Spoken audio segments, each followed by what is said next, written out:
Hello everyone. Excuse me. Hello everyone. In this video, I'm going to be playing the same Jacob Fair Fire deck that I played earlier videos. Again, this time I've already I didn't change anything with this deck at all. I'm just shuffling. But the deck that this deck is gonna be playing against is the one that has this hero on it. The ramp deck that has this hero, Emmanuel. Well,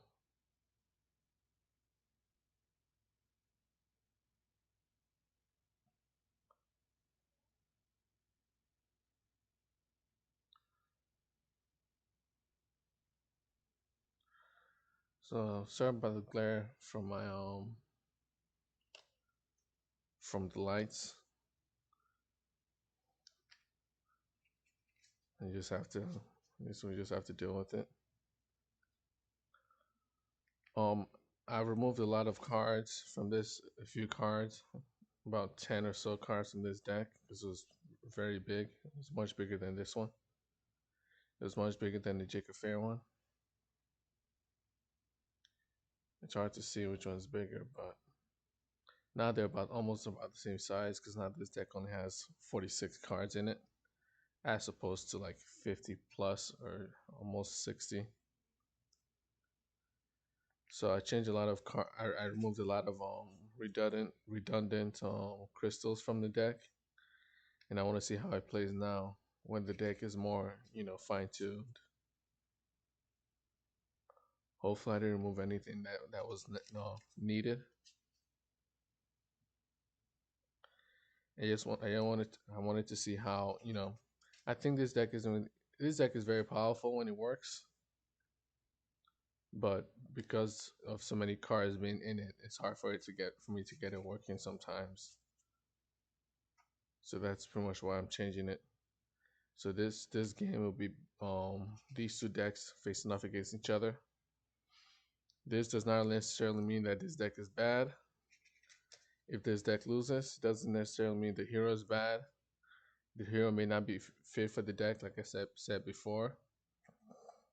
And also, with me playing two games, I already have a mindset of what deck I want to win in a certain in a certain extent, and the deck that I want to lose.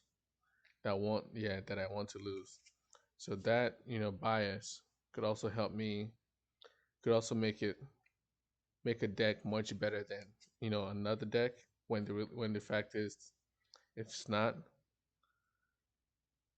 So the decks that I played, doesn't necessarily mean the decks that I play doesn't necessarily mean they're good or bad if they win or lose. And it could also simply be because I haven't, I just create the decks. Rarely do I fine tune them to a certain extent. I do, if I actually like the deck a lot, but I usually I start off with decks that are 40 cards, and the deck requirement in this game is 40 cards or more, and I usually create my games with usually around 40 cards. So there's really not much to remove, but there are obviously a lot of options that you can use, that you can choose from this game. As this game has, each almost every card in this game has multiple versions that you can choose from. This because the game has multiple versions that you can choose from. Some cards in this deck may be much better at a higher version of it, with with a more powerful version of it than the weaker version. While I'm using the weaker version, and some decks may actually be much better if you use the weaker version over the more powerful version. So these little things really does influence how your deck plays. So a deck may not be bad. The cards in the deck may not be bad. It's just that instead of using the common version of a card, if you change a few of the cards to a brilliant version of the of the cards, because each card in this game has almost every card. Not each card. Almost every card in this game has a common, a rare, a unique, and a brilliant version. So players can pretty much choose any versions to place in their decks. Because of that, some decks usually don't know how bad a deck is, or if the deck is really bad, unless you've really spent a long time, or quite a little bit playing the deck and fine tuning it. And I usually don't play decks for too long. I play it for like a little bit before I try to create a different deck. Because I'm a person that likes creating decks, and I don't like sticking. I don't like sticking to one deck for too long. So the decks that I'm playing right now, they may not seem good. This deck may not be that. It may not seem that good, but it could also simply be because of the version that I'm using of the deck. Since I'm using the common version of some cards, as opposed to the brilliant version that is more powerful of that card, that may influence why the deck isn't playing as well as as well as I want it to. And it could also indicate why the deck is playing as well as I want it to. As opposed to if a different person decided to play the exact same deck and change the versions of the card. So yeah, this game really offers you a lot of options to choose from. So I've shuffled this deck, and at the beginning of a game, each player shuffles their deck. Well, they first move the basic domain from their deck. Domains really don't belong. Basic domains don't belong inside a deck because they're chosen before a game starts, and they're placed on the game board before a game can start. So basic domains, which are these, do not belong inside decks. Advanced domains, which are these, that have a cost. You can see how these ones, there's no cost on the upper right. That indicates that it's a basic domain. Advanced domain has a cost. It can range from 0 to 1,000,000. And advanced domains have a common, a rare, a unique, and a brilliant version. To find out more about the common, rare, unique, and brilliant versions of a card in this game, you can check out the instructions documents of the game that is always linked below each video of on this channel. So you can find the instructions documents are free. They may always be free because I really don't see why not. And it has a lot of information that you have to go through. Excuse me. So watching these videos could help you visualize, help you visualize how the game plays. Because instruction documents goes through every aspect, almost every aspect of what's gonna go on. So it has like I think about 10 plus pages, or 100 plus pages. I think maybe less. It's been a while since I looked at the instructions documents.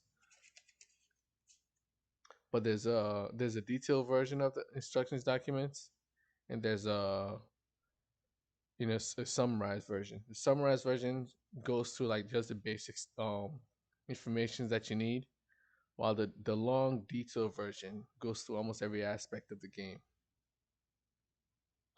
So it just makes it easier for beginners getting into the game to understand what's actually going on. So I've shuffled that deck. I'm gonna shuffle this one.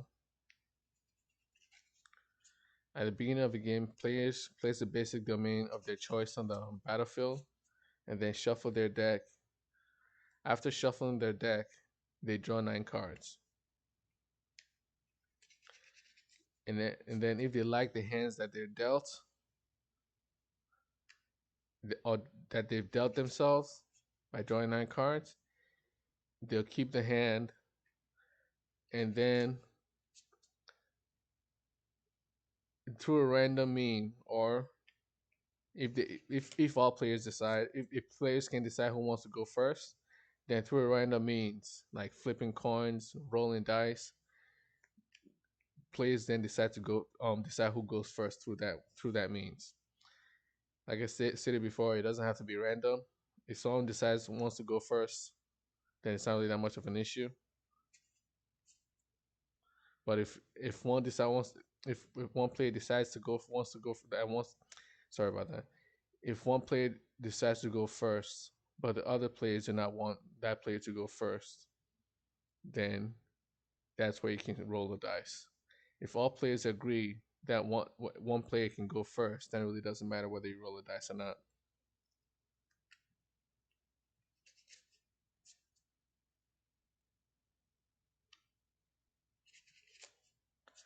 Okay, I've shuffled this deck.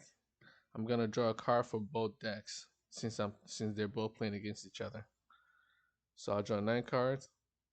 And before you draw cards, or at any point in time before the game starts, before the player gets the first turn, players should write down their starting health points. I mean, their starting stat points.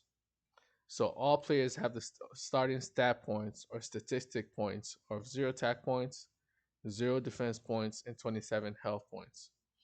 The 0 attack points, 0 defense points come into play during the game because players' health points can be increased, players' attack points can be increased, players' defense points can be increased during the game, and they can also be decreased.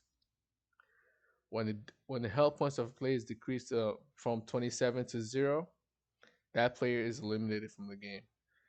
The player that stays after all players are eliminated, the last player playing the game that after all players are eliminated wins the game.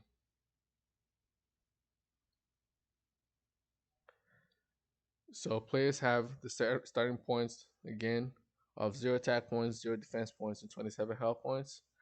I've drawn 1, 2, 3, 4, 5, 6, 7, 8, 9 cards. And I have 2 crystals in my hand. It's not a bad hand for this deck because it has a low cost creature, 3 costs. That's written right here. So 3 costs Buren Apprentice creature. A 1 cost that could probably help me in in the early game. And 2 cost removal that could be very useful. So I'll keep this hand. I've decided to keep this hand for this side. For this side now, I'll draw 9 cards. 1, 2, 3, 4, 5, 6, 7, 8, 9.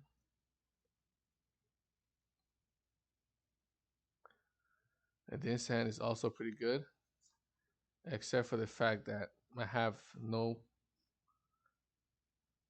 I don't have what I really wanted, but it's not really that bad either.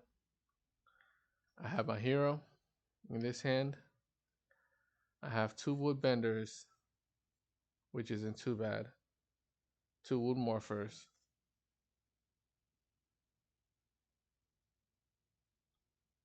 And it states woodbender right here.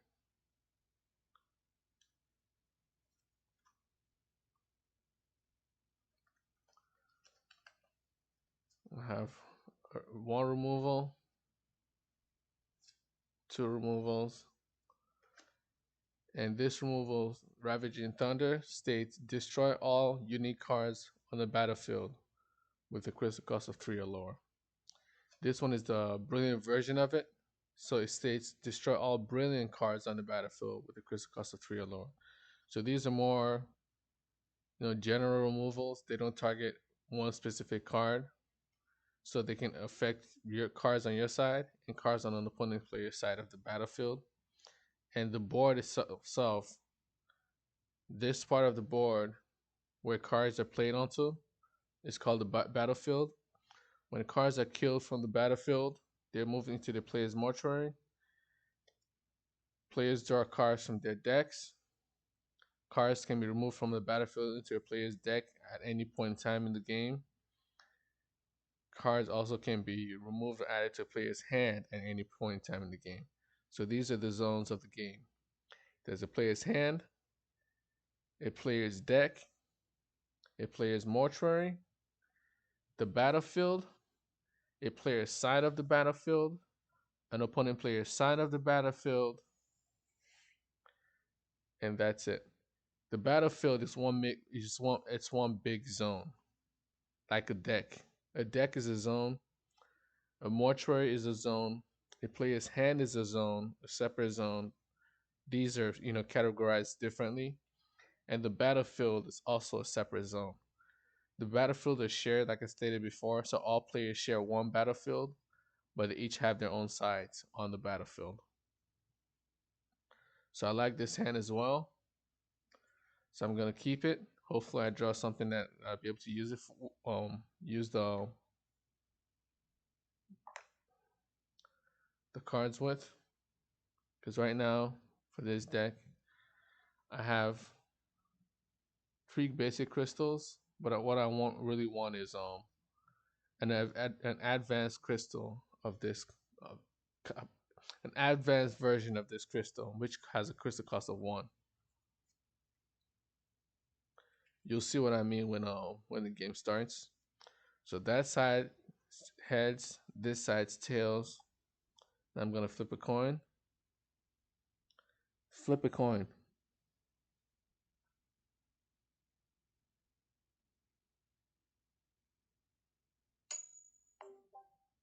It's tails. Okay. So this side goes first. At the start of a turn, if there are only 2 players playing, the first player that starts the game does not get to draw a card. But if there are more than 2 players playing, at the start of a turn, each player draws a card. And if there are only 2 players playing at the first turn, like I stated before, only the first player doesn't get to draw a card. But for every turn after that, that player can draw a card, must draw a card at the start of the turn, unless rules or effects indicate otherwise. So I did not draw a card. I play a basic crystal. Oh, that's worth 1 mana crystal. I play 1 basic mana crystal. I tap that 1 basic mana crystal to play this 1 mana crystal cost creature, Burin Warrior. And the crystal cost is up here. Right here. There's nothing else for me to play. I end my turn. Now it's this side's turn. It draws a card. Plays a crystal. Taps that crystal. To play a Burin. Let me just say it again. I play a aura crystal this time. A basic aura crystal. I tap that 1 aura crystal to play this 1 aura crystal cost. 1 aura crystal cost creature. Seedling token right creature.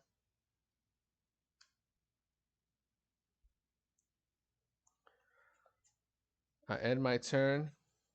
There's nothing else to play. This player draws a card. Plays a crystal. Taps those 2 crystals to play Windfall. Give a creature plus 2 attack points and minus 2 health points. This creature has 0 attack points, which is on the left, and on the far right.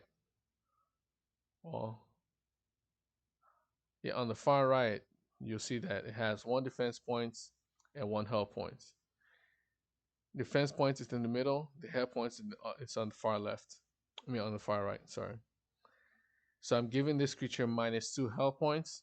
So now its health points will be -1. And when a creature's health points goes down to 0 or negative, it dies and must be removed from the game. So now I attack. Now that I have nothing else to play, I've played my 2 crystal cost windfall. I tap this creature to indicate that it's attacking. And I attack the opponent player and deal 2 damage to the opponent player's health point. So 27 minus 2 is 25. And after I play this card, since it's a spell, it's a temporary card or semi-permanent. Once its effect has been given on the board or has been performed on the board, it is removed from the board and placed into its player's mortuary. It dies and is placed into its player's mortuary. Okay, so I've attacked. I've dealt 2 damage to the opponent player or this opponent deck. I deducted 2 health points from the opponent player's 27 health points. Now I end my turn because I have nothing else to play. I have no more resources on this side that are untapped for me to use to play cards. Now it's this player's turn. Untaps everything that is tapped on their side of the battlefield. 2,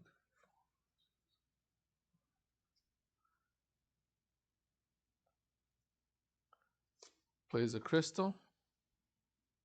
Taps 2 aura crystals to play this 2 metro crystal cost creature. And a card with a metro crystal cost can be played with an aura crystal, a mana crystal, or any other type of crystal in the game. So this 2 metro crystal cost creature can be played using any other crystal in the game.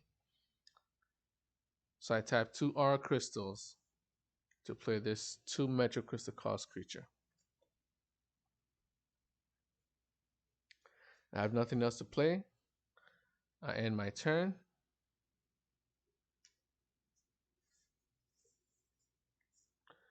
Oh, before I end my turn, I mean actually there's an aspect that I forgot to mention that's coming up in the new expansion, and they're called identities. I've stated this before in previous videos. I went over it. Identities are not mandatory cards that players need. They're more, they're optional. Each player can start a game with 1 identity, and identities have 2 effects that have a crystal cost before you can use them, before you can trigger them. And the identities that I'm using for this deck do not have a card. They do have a card, but I haven't ordered them yet, so they're not here yet. But this card is just an example of what an identity looks like. Has an image, a card image, a hero's name, the card type identity written on it, and then 2 effects that have 2 crystal costs that corresponds with them. And the identity that I'm using on this side has 2 effects. One states once a 0 cost effect that states slant 1, and the other one is a 8 metric cost effect that states move a creature on the battlefield on an opponent player's side of the battlefield back into its player's hand. That's the hero that I'm using on this side, and this side's hero has 2 effects that state one has a 2 crystal cost, 2 metro crystal cost. If effect that states modify a card on the battlefield by 6. When a card is modified, its crystal cost can be increased by 6, or it can be reduced by a certain number. So since it states modify a creature by crystal cost by 6, that means I can increase the crystal cost of a creature on the battlefield by up to 6, or I can reduce it down up to 6. So the other effects is a 4 cost effect that states gain +1 HP, +1 AP or attack points. So AP corresponds with attack points, DP means defense points, and HP means health points. So you gain as a player when it says gain +1 attack points. You as a player, your starting 0-1 attack points will be increased. Your starting 0 attack points, 0 defense points, and 27 health points. Your 0 attack points will be increased by 1 permanently, since it doesn't state otherwise.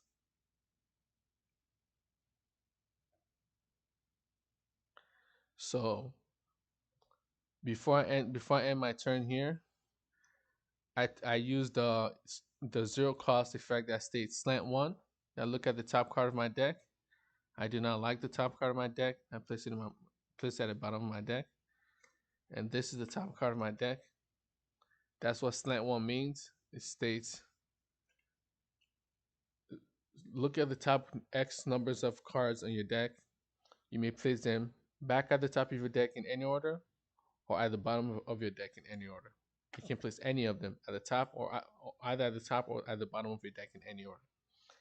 And I drew this card. It's a 9 cost. I look at this card. This was a card at the top of my deck. It's a 9 cost card.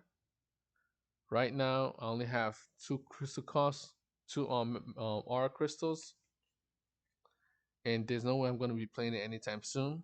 So I end my turn. I have nothing else to play. Now it's this player's turn. He draws a card. First untaps everything and then draws a card, but I tend to get these the order mixed up a lot. At the start of a player's turn, the player untaps everything that they have first before they draw a card, but since I mess up the order a lot, it doesn't really excuse why, it's not really an excuse, but you should probably just take note that before you draw a card, you should untap everything first, because there are effects that work off tapping or untapping cards. As long as there's no effect in the game that that targets or affect tap or untap cards at the start of a turn, it doesn't really matter what order you tap your cards or untap it. But it should be something you should know, that you all tap cards first before you start your turn. At the very start of your turn, you untap cards first. So I should probably pick up the habit of untapping my cards first before I draw a card. But that's just part of the game. So I drew a card. I drew my hero, which is nice. But now I have no crystals, no basic crystals to play. So what I'm gonna do is I'm gonna overdraft. And overdraft simply means draw after you draw your first card, and you can only overdraft when you naturally draw a card at the start of your turn. So after you naturally draw your first card at the start of your turn, now I can overdraft. I'm gonna overdraft. You don't have to state the number that you're gonna overdraft. You can just keep drawing cards. And overdraft simply means that you may overdraft a certain number of cards, up to 9, during a game. You can only overdraft a maximum of 9 cards during a game. Each player can only overdraft a maximum of 9 cards in the game. And when you overdraft, you draw a card. You draw up to 9 cards after you draw your first card at the start of your turn. And for each card that you draw during your upcoming turns, you won't be able to draw a card at the start of your turn. So if you overdraft 1, so you drew 1 extra card, you won't be able to draw a card again at the start of your turn, at the start of your next turn. If you overdraft 2, then your upcoming 2 turns, you won't be able to draw a card at the start of your turn. And since you won't be able to draw a card at the start of those 2 turns, you won't be able to overdraft at the start of those 2 turns. So that's pretty much just the mechanic of the game. You're drawing your future cards now. You when you overdraft, you overdraft your future turns, the cards that you would have drawn at the start of your future turns now. So what I'm gonna do is I'm gonna overdraft until I draw a crystal that I can use. So I overdrafted 1, I overdrafted 2, and I'm just gonna overdraft 2. So now at the start, I have 2 turns before I can draw a card at the start of my turn now. So I overdrafted 2. Now I can play cards. I play a crystal.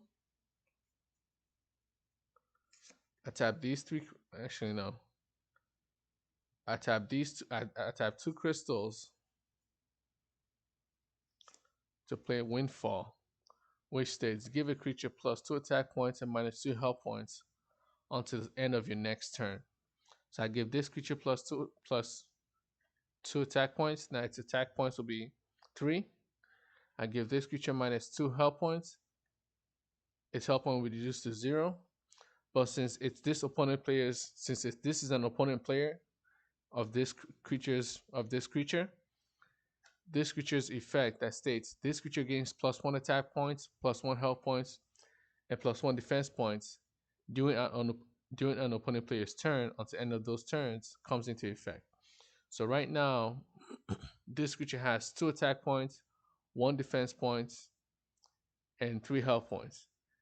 Since I gave it +2 attack points, it'll have 4 attack points, 1 defense points, and 1 health points because it temporarily gained +1 health points because of its effect right here.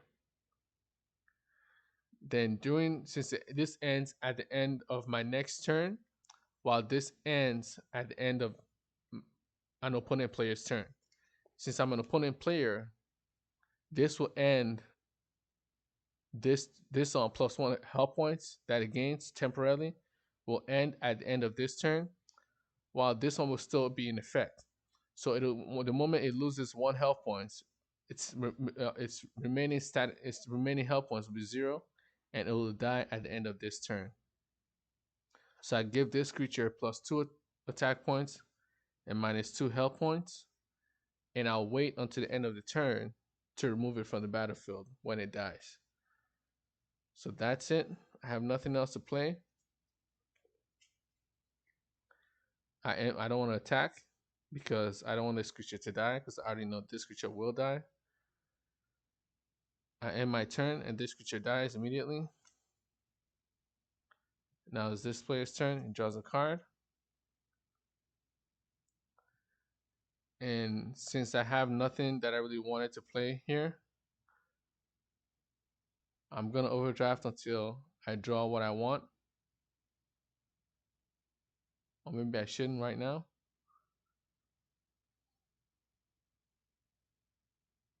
Yeah, I won't overdraft.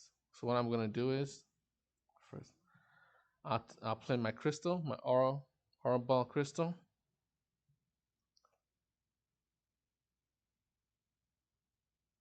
And I think this is the card that I drew.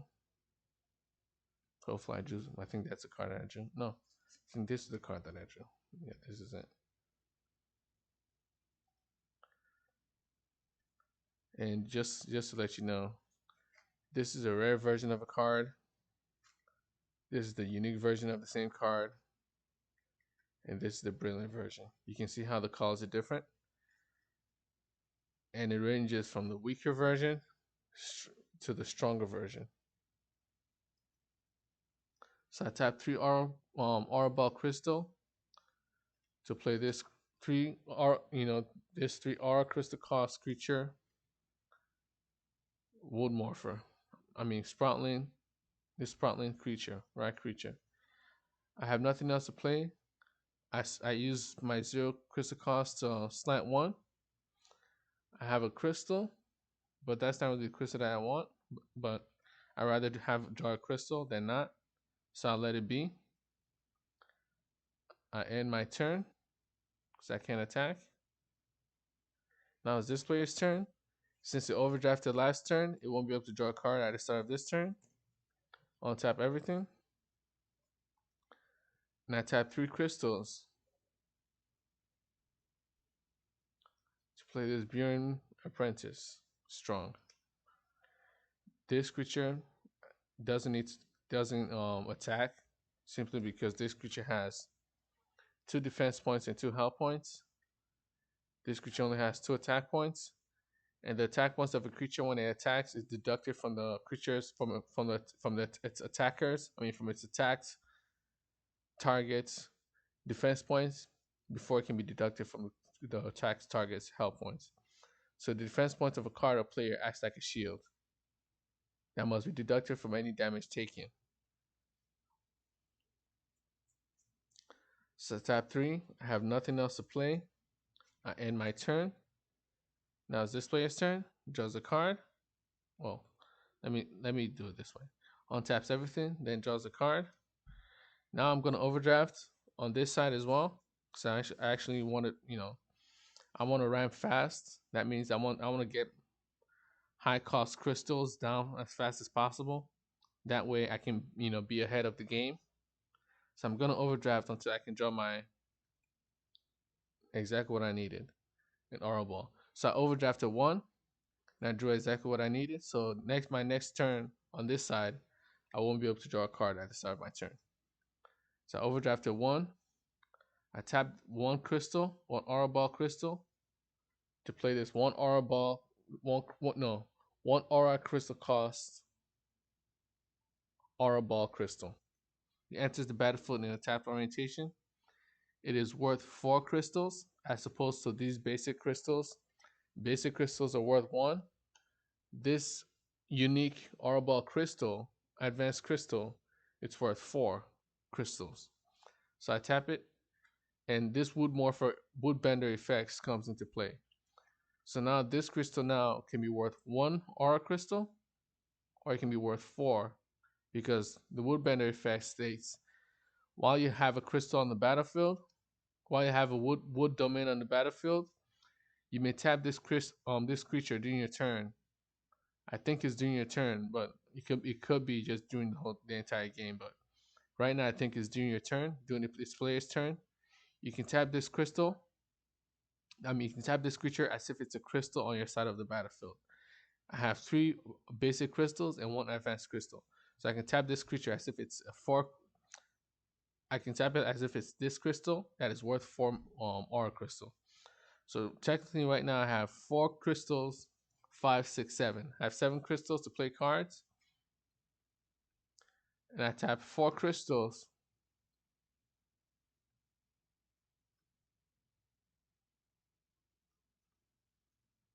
So I tap this creature to play Ravaging Thunder, which states destroy all rare cards on the battlefield with a crystal cost of 3 or lower. So I play it is the spell. So I'll destroy all cards on the battlefield with the crystal, all rare cards. This is a rare card. This is a rare card. Its crystal cost is 1. This one's crystal cost is 3. So both of them are removed from the game. They are destroyed. And cards that are destroyed are not dead. They do not die. They're simply just removed from the battlefield and placed into their player's mortuary. And that's it for this spell. There's nothing else for me to choose. And then I slant 1. Place it down. And what I slide at the top of my deck is another aura crystal. Right now, I don't want an aura crystal. I want more, advanced crystals. So I already have an aura crystal in my hand. I have nothing else to play, so I end my turn. Now it's this player's turn. It still can't draw a card. Untaps everything. There's nothing to really do on this side. There's really nothing to do.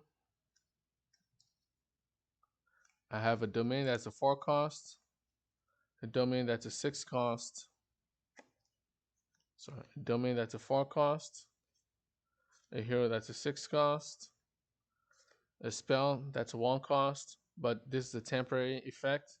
It states you gain +4 attack points until the start of your next turn. I don't want to use it yet because this card goes off very well. This spell, it's a combo card that works with this hero, Jacob Fair. So there's no point in using it right now because I gain no benefit from it. I have the 6 cost domain, then I have this 18 cost advanced crystal. I don't have 18 crystals on the board, and I can't even play it even if I did, because the effects of this card states that you can't play it from your hand. You can only summon it on the battlefield the moment you play a hero. So right now I'm not playing any hero. There's really nothing to play on this side. I end my turn. Now it's this player's turn. It overdrafted last turn, so there's nothing it can do. It untaps everything. So now on this side I effectively have four crystals, another 4 crystals, that's 8, 9, 10, 11. So I have 11 crystals right now that I can use to play cards.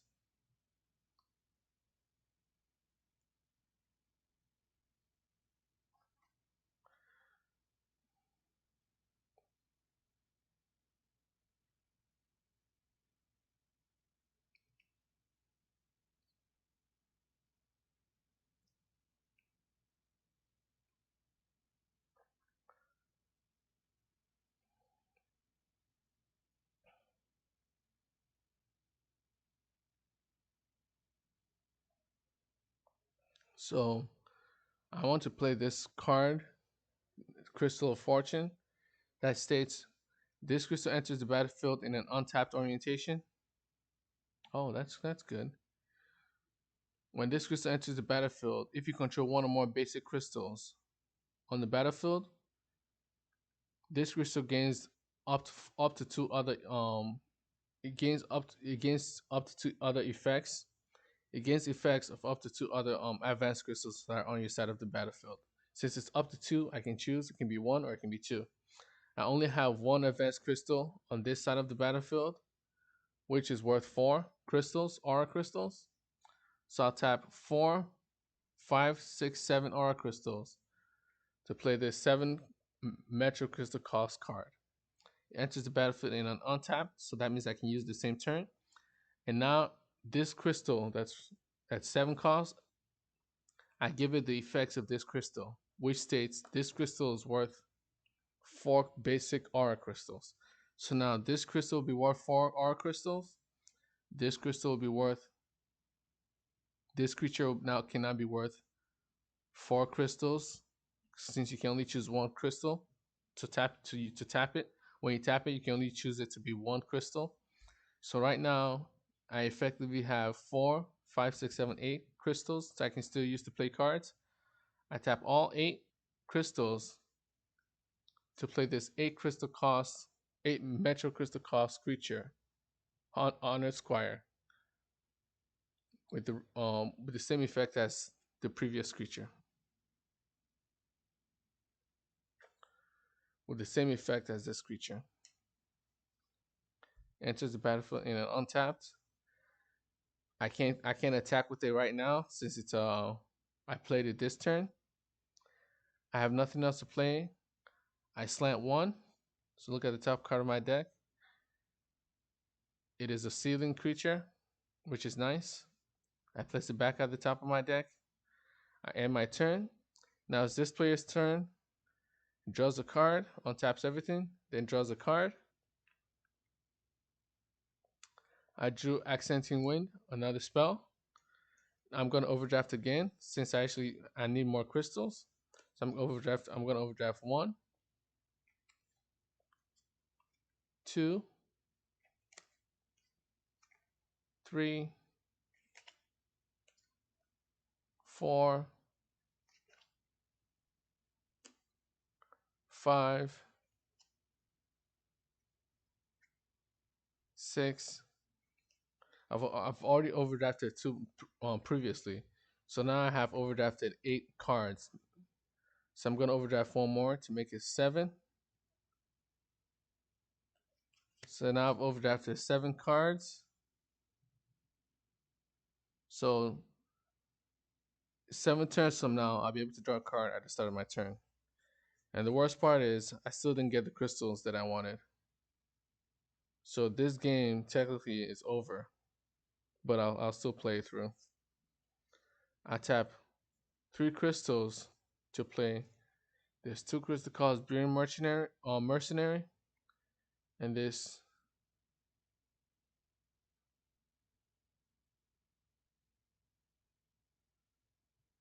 one crystal cost Buren Warrior. Now I have 1, 2, 3, 4, 5, 6, 7, 8, 9, 10, 11, 12.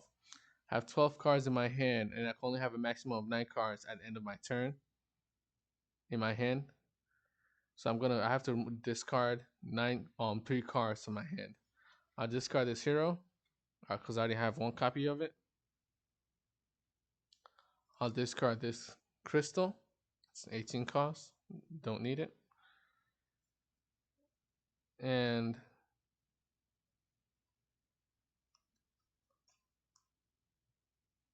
if I can survive 7 turns without being able to play anything, I guess I may end up winning, which is probably not likely. I'll discard this card, 4 cost. Now I have 9 cards in my hand. I end my turn because there's nothing else for me to do. Now it's this player's turn. Untaps everything that are tapped. Draws a card. So right now I can overdraft again if I want to. But since I'm going to be playing my hero this turn, I choose not to. So I play an Arbol crystal. You can only play one crystal during your turn.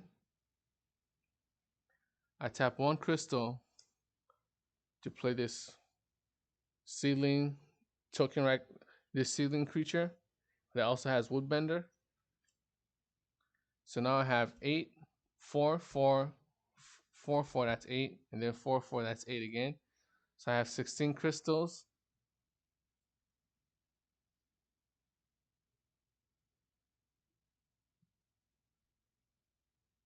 I tap 4, 4, 4, 4, that's 16.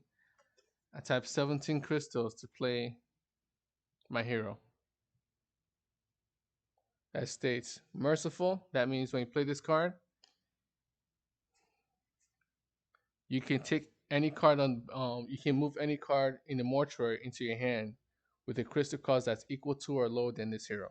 This hero has a 17 crystal cost, so in any mortuary, I can take any card that has a crystal cost of 17 or lower and move it into my hand.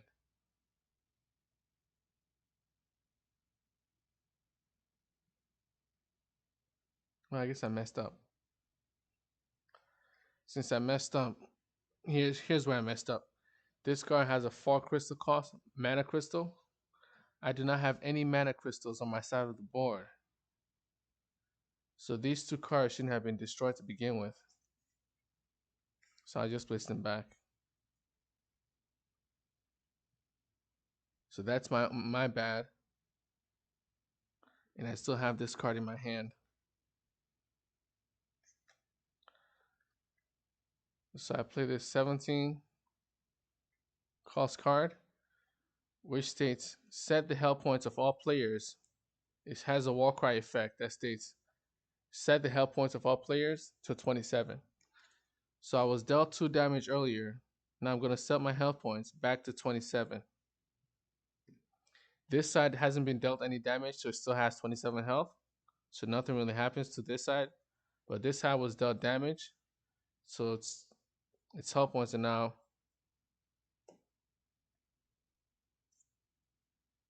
reset back to its previous standard.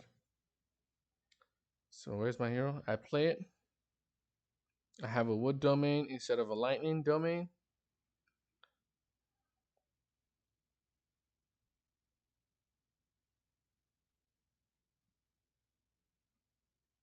So I choose the secondary effects that states when a squire enters the battlefield, when a squire under your control dies in a turn, gain +2 health points. So I play it. This hero has 4 defense points. So this hero's 4 defense points will be added to the player's 0 defense points. So as long as this hero's on the battlefield, the player will have 4 defense points. There's nothing for me to play. There is. So what I'm gonna do, I can actually I can take this actually. I'll take this 8 cost hero, add it to my hand. From this merciful effect that states you can move a card in any mortuary with the crystal cost of 17 or lower into your hand. I actually take this this side's hero because I think it's more useful right now on my side. So I'll keep it, add it to my hand, and then end my turn after I slant one. I could attack this creature. I could attack with this creature, but the creature has 2 attack points. I mean 2 health points and three health points, sorry, and 2 defense points. While the creatures on the battlefield, on the opponent player's side of the battlefield, right now has 2, 4, 6, 7, 8, 9 attack points. So if I attack, all these creatures can block it. If all these creatures block this creature when it attacks, all the attack points of all the creatures blocking it will be will be deducted from this creature's, the attacking creature's defense points and health points. So I don't want to attack since I'll lose. So I'll end my turn. Now it's this player's turn. Untaps everything. There's still nothing to play.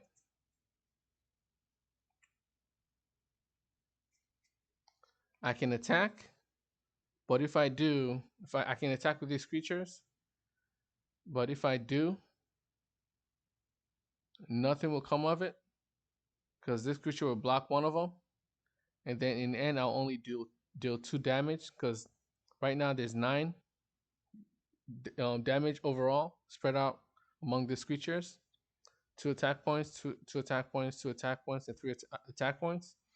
If I attack with all of them, this creature that's untapped can block any of the creatures that are attacking. And I don't want, and if since this creature has 5 attack points, it'll end up killing any creature that attacks. So I'll end up with less creatures overall, and I'll only be able to deal 2 damage because this opponent player now has 4 defense points. So if I attack if I attack all creatures, I'll deal 9. I'll deal one of them will be blocked, which is probably the one with the 3 attack points. So that one will be blocked, so nothing happens. I'll end up dealing 6 damage to the opponent, and that 6 damage, the 4 defense points must be deducted from that 6 damage. So in the end, I'll only deal 2 damage to the opponent player while I've lost a creature. So I can do that. At the same time, if I don't do that, I'm just waiting to be killed, simply because I still have 6 more turns before I can draw a card. And I don't have any crystals in my hand, so I can't play crystals in order to play cards. So I'm just a sitting duck right now, just waiting. So I end my turn because I don't want to attack. Maybe I should attack. No, I don't want to attack. I end my turn. I'll tap everything that are tapped on my side. I draw a card. And then I want to overdraft again. Overdraft 1, 2, exactly what I needed.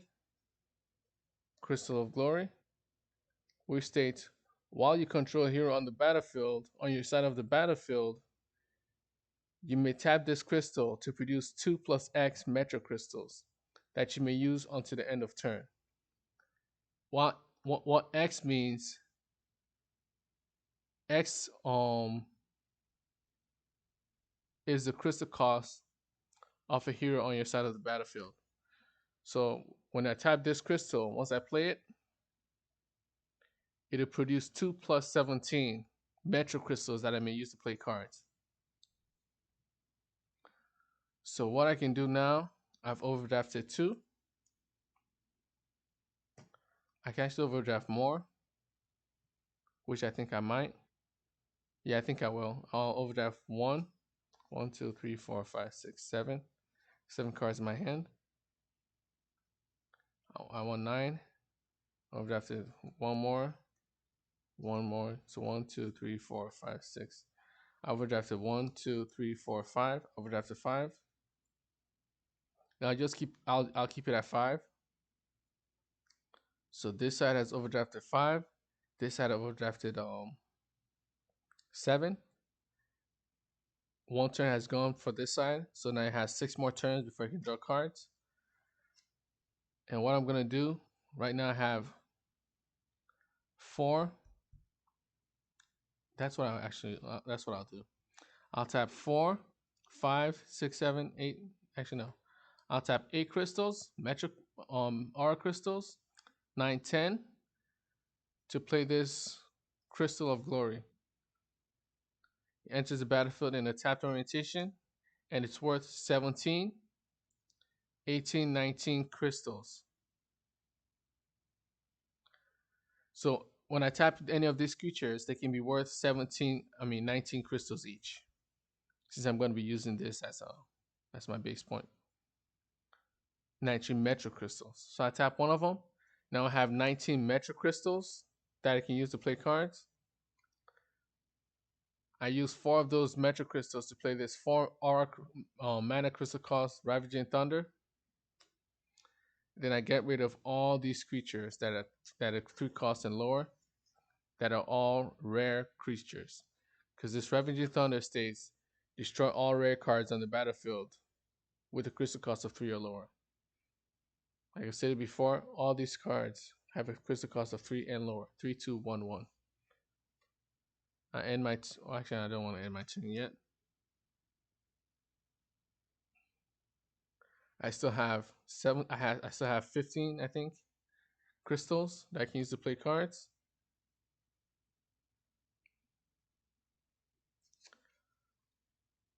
I tap 6 to play this card. I use 6 of them to play this card. Now I have 9 crystals left, I think. Yeah, 15 minus 6 is 9. And then I use the remaining 8. Actually, no. If I play this hero, I lose one of these creatures because you can only have 2 brilliant cards on the battlefield. But if there's a benefit to losing these creatures, so that's what I'll do.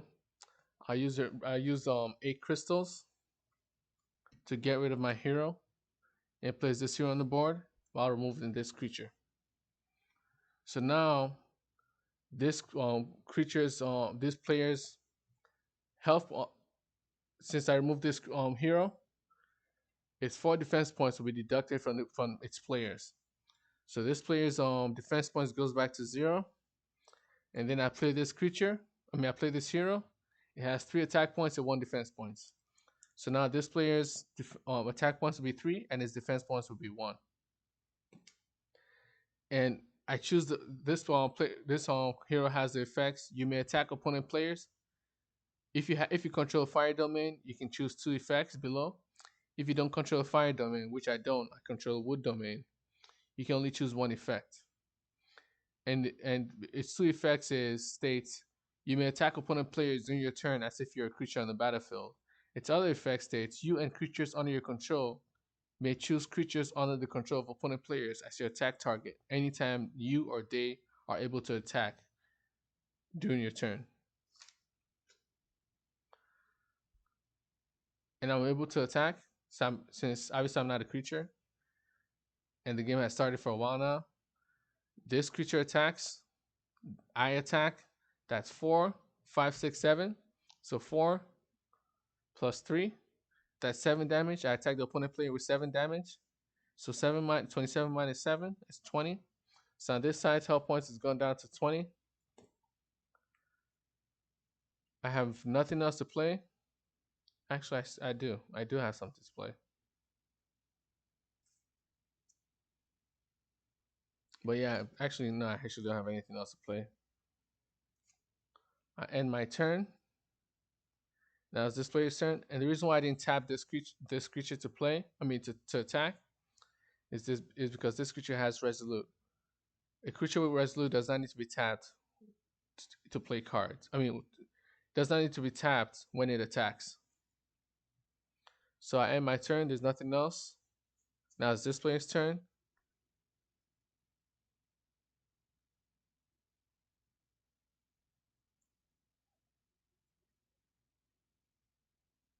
I think 2 turns has gone by. So now I think this is the 3rd turn, right? It may be. It may not be. I think it is. No, because I overdrafted this turn. So I think it is. It's still just 1 turn. So it's this player's turn. There's nothing to play.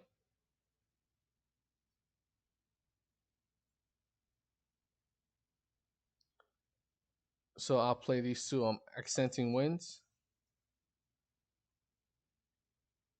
which states give you gain +4 attack points until the start of your next turn. I play them twice for 2 costs, 2 mana crystals. Now I have this side has +8 attack points onto the start of my next turn. And since I have a water domain on the board, I choose the water effect, which states you gain siphon onto the start of your next turn.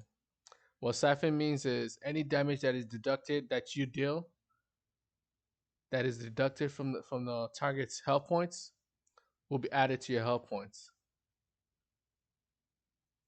So I gain siphon, have nothing else to play. I end my turn. Now it's this player's turn. Overdrafted 5 last turn. There's nothing to do except untapping crystals.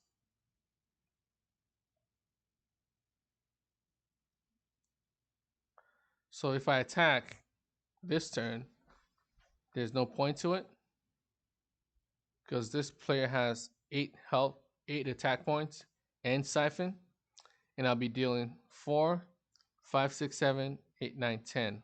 Actually, I'll be dealing 10 damage.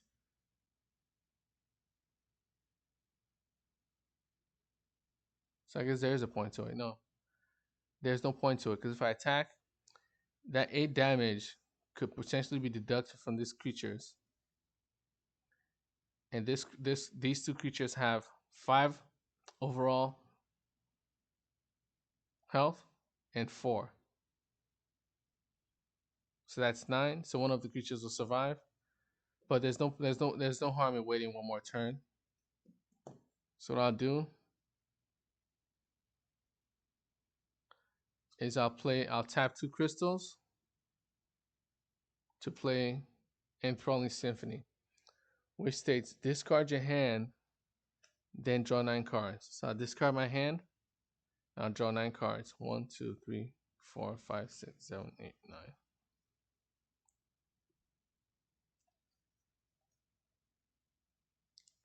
I don't remember playing a crystal this turn.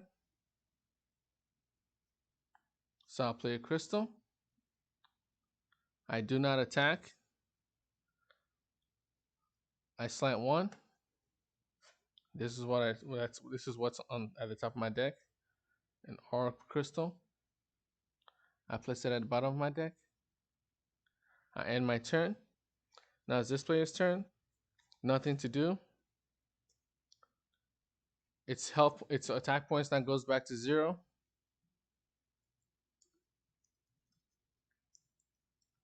It ends its turn. Now it's this player's turn. It still can't draw a card either. Untaps everything. Plays a crystal. And then these 2 creatures attack and the opponent player attacks. That's 4, 5, 6, 7, 8, 9, 10. That's 10 damage that is dealt. So 20 minus 10, sorry, is 10. There's really nothing else to do. End my turn. I think I slanted 1, right? Yeah, I think I did. Now it's this player's turn. There's nothing else. There's nothing to play. This is what usually happens when you don't have enough crystals and you overdraft. So the benefit of overdrafting is you get to draw cards from your future turns. The downsides of overdrafting is if you overdraft too many cards too early, you may not be able to draw the cards that you actually need later on, unless you have cards that draw you cards. So what I mean is, if the card that I actually needed for my deck was at the bottom at the ninth position, actually no, at the 10th position from the bottom of my deck, from the top of my deck. If I overdraft, you can overdraft a maximum of 9. If I would overdraft too early, I'll draw 9 cards, but the top card of my deck will be the card that I actually needed. Because I overdrafted 9, the card that I need is on the 10th. It's in the 10th position. If I overdraft 9, now I have to wait 9 turns before I can draw that the 10th card. But if I waited a few turns before I overdrafted, I would have drawn a few more cards. Then that 10th card would not be higher. So then if I overdrafted, I will only be overdrafting, less than 9 cards to get the cards that I actually need. So if you overdraft early, you end up missing the cards that you actually need. if they're not at the top ninth, ninth position of your deck. If you overdraft too late, I don't know if you can overdraft too late, but you probably can. If you overdraft too late, you probably end up missing the opportunity, to play your cards before your opponent can deal with it. If you have enough crystals to play cards, sometimes if you overdraft too early, you draw all the cards you need plus more, and then you'll have more than 9 cards in your hand and not enough crystals to play all of them. And when that happens, at the end of your turn, you'll be discarding cards that you actually needed because now you've overdrafted way too many cards and you can't actually play any of them. So that's pretty much how the overdraft mechanic works. It has its positives because it allows you to, it gives you the ability to get the cards you actually need right away. The downside is if you can't find the cards even after you overdraft, you've already lost. If you can't find the cards you need after you're overdrafted, then you probably chances are you've lost simply because you have not now you have 9 turns where you have nothing to do. So obviously this game is over. There's nothing for this side to do. This side can do another 9 damage next turn, and the game will end. So this side gives up, withdraws from the game, and this side wins. So that's the benefit of having a lot of crystals. If you have a deck that's based around crystals, you have enough crystals to play your cards. If you have a deck that's not based around crystals as much, you have fewer cards, you have fewer resources to play cards. And this card is one of the best aspects of this deck. Simply because it can represent any card. It can function like any crystal on your side of the board. So that's it for this video. I actually like the way this deck played, but obviously not every aspect, went the way I wanted it to. Because this side didn't play any cards that it actually needed. So nothing really happened. It was just pretty much just a solo game for this side. So probably the next game I may play it again. Or maybe the next video I may play it again. Or maybe like future videos I may play it again just to see how it actually plays. Because right now this really doesn't tell me whether the cards that I removed from this side, from this deck, help help the deck or not. It seems like it did because now there are less redundant cards in the deck that actually they need. But at the same time, I really can't tell because nothing really happened on this side. I played creatures, but they were removed immediately. And then the things that the cards, the crystals that I needed, I didn't draw. That's usually what happens to card games. Sometimes the resources you need aren't there. Sometimes the cards you need aren't there, and you just have to do it all over again. So that's it for this video. I'll see you next time.